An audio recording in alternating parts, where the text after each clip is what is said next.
Hey kids, this is Simon. How you doing? Well, it's Christmas, so I figured what could be more inappropriate to do a video on Christmas than Lamentations of the Flame Princess. So we're gonna do a little video about that, and I want to make it short too because it is the holiday and people have stuff to do. So that's like me. So anyhow, this video is also going to be a little bit redundant because I've already done a video talking about how to interject a degree of success or failure into OSR type games like Lamentations. But that video really wasn't specific to Lamentations of the Flame Princess. It took a while to get to the point. It wasn't a really long video, but I talked about the mechanic in another game that I kind of imported. So I wanted to do a video just spoke directly to Lamentations of the Flame Princess and how I'm liking doing this because this is awesome as far as I'm concerned.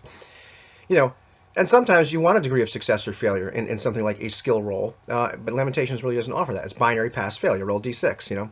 Low is good, and sometimes, to be honest with you, like maybe a player wants that degree of success or failure built in. Sometimes I might want it, and really, to be honest with you, as a game master, sometimes you need a little kickstart for your creativity because if you've narrated 30 successes or failures in the game session, okay, after a while, well starts to get a little dry, and so a little nice little kick is always cool. And sometimes you can even let the players narrate it if you want.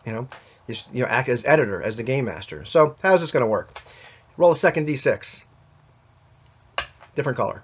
The idea is that while your primary one is roll low is good. So let's say in these examples our guy has a 3 in 6 chance of succeeding at whatever. So 1, 2, and 3 he succeeds. 4, 5, 6 he fails. The idea is that the second die is the higher the number, the greater the degree of success or failure that happens. So let's say our guy is going to go do sleight of hand, and we're going to do a real classic. He's going to try to pick somebody's pockets in a crowded marketplace. He's just hard up, needs some money, whatever it is. So he rolls, and okay, I got a 5 on my success failure. So this guy fails to pick the pocket. I rolled a 6 for degree of success or failure. So not only does he fail to succeed to pick this guy's pocket, but the guy notices. Maybe the guy's friend notices. Maybe he's in real trouble now. This informs me right away of like how bad this failure was. That's cool. I like that little extra because it kind of gives me an idea, and it's less. Also, for those of you who don't like GM Fiat, less GM Fiat here too. Okay. I like GM Fiat, but you know what I mean. And let's just say, I don't know, maybe he's going to try to climb up something that's some kind of structure, whatever the heck it is. And he's got 3 in 6 chance for climbing. Okay, well, man, he's rolling really bad today. 5, he fails. And 6, maybe he makes it all the way up to the top. Roll another 6. Maybe he makes it all the way up to the top practically before he falls. And, well, now seeing this is kind of entertaining, let's do a little bushcraft. He's going to go hunt for the party, and he's got 3 in 6 chance. Okay, 2. He succeeds. He gets, but he's got, 2, so he's got a low margin of success. So may he manages to hunt enough to feed everybody just about. Maybe it's a little bit shy. If he rolled higher on that check die, maybe he got enough to feed him for tomorrow too. You get the idea. Even something like stealth.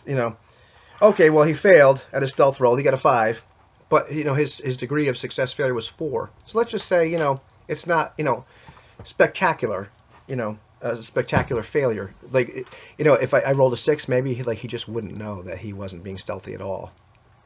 And these are kind of things too that you want to, in my mind at least.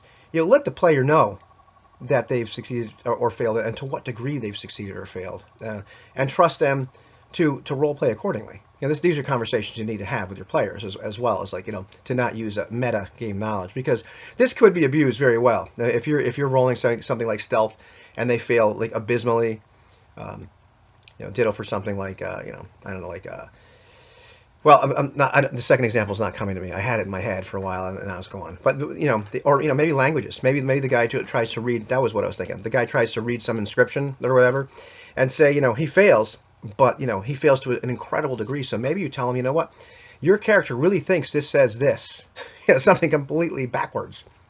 Let the player know that's what's going on. Trust them to role play that. So, yeah, that's my little shtick for using a non-binary skill check in something like Lamentations of the Flame Princess. I encourage you to try it out. It is a hoot.